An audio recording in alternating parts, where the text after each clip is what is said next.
ভারত সরকার সহায়তা ও সহায়ক যন্ত্রের মাধ্যমে বরিষ্ঠ নাগরিক ক্ষমতায়ন। দেশের বিভিন্ন স্থানে ভারত সরকারের RVY স্কিম এবং ADIP স্কিম এর আওতায় বরিষ্ঠ নাগরিকদের জন্য বিনামূল্যে সাহায্য ও সহায়ক যন্ত্র বিতরণ অনুষ্ঠিত হল ইসলামপুর কৃষক বাজারে।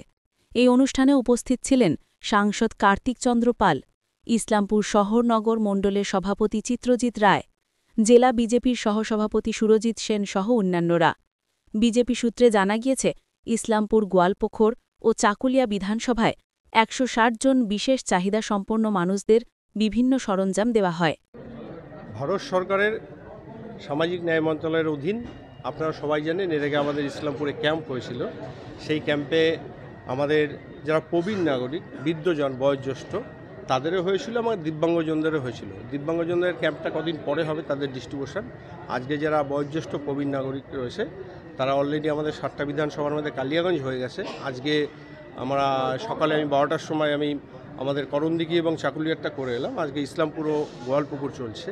এখানে আমাদের যে পরীক্ষামূলক যে অ্যালিমকোর থেকে কর্মসূচি হয়েছিল, যারা সেই পরীক্ষার মধ্যে যারা বিভিন্ন হুইল চেয়ার থেকে শুরু করে, আমাদের স্টিক থেকে শুরু করে, কোমর থেকে শুরু করে, আমাদের কানের মেশিন, সব জিনিসগুলো আমাদের কেন্দ্রীয় সরকারের মারফত তাকে বিনা পয়সায় দেওয়া হচ্ছে। এবং প্রবীণ নাগরিক যারা উপভোক্তা রয়েছেন তাদের যাতে কোনো অসুবিধা না হয় সমাজে চলাফেরার ক্ষেত্রে, সেই জন্য আমাদের সরকার এই উদ্যোগ নিয়েছে।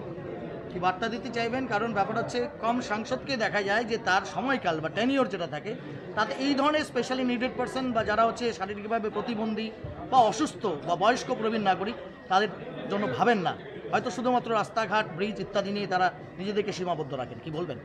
না, প্রথমেই দেখুন, আমাদের সবার লক্ষ্য আমরা সবাই নাগরিক এবং রাজনীতির ঊর্ধ্বে। এবং শুধু তাই নয়, আমি সাংসদ হলেও আমি একজন সমাজের মানুষ এবং সাধারণ নাগরিক। আমাদের প্রতিটা মানুষের নাগরিক কর্তব্য হওয়া উচিত। হ্যাঁ, সব কিছুর প্রয়োজন আছে। মোদিজির লক্ষ্য এক ভারত শ্রেষ্ঠ ভারত, বিকশিত ভারত। তাতে ভারতবর্ষে যেরকম অর্থনৈতিক মান উন্নয়ন দরকার, ডিফেন্স ক্ষেত্রে শক্তিশালী দরকার, ঠিক তেমনি আমার দেশের জনগণ যেন ভালো থাকে, সুস্থ থাকে, সেটাও দরকার।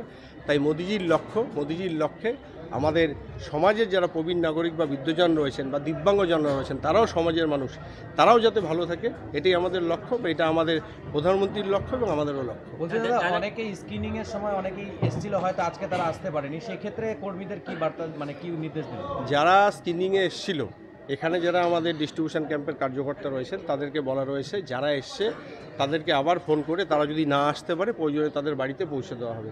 কারণ এটা তাদের প্রাপ্য জিনিস এবং তারাই পাবে। গোটা রাজ্যে 12টা রাজ্যে 11টা রাজ্যের সঙ্গে 12তম, এটা সম্পূর্ণ সরকারি ব্যাপার।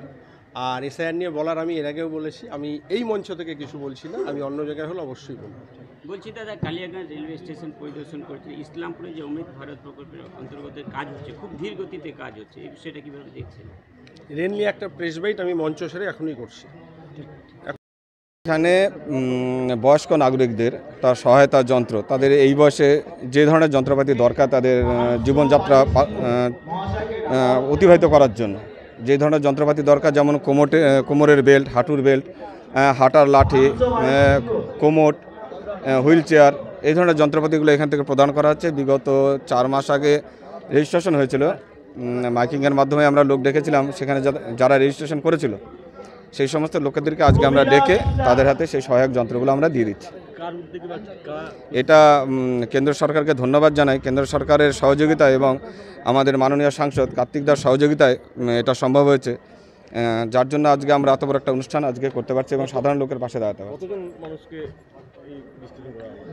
আজকে এখানে 86 ইসলামপুরি শুধু 86 জন লোককে আমরা আজকে দেব।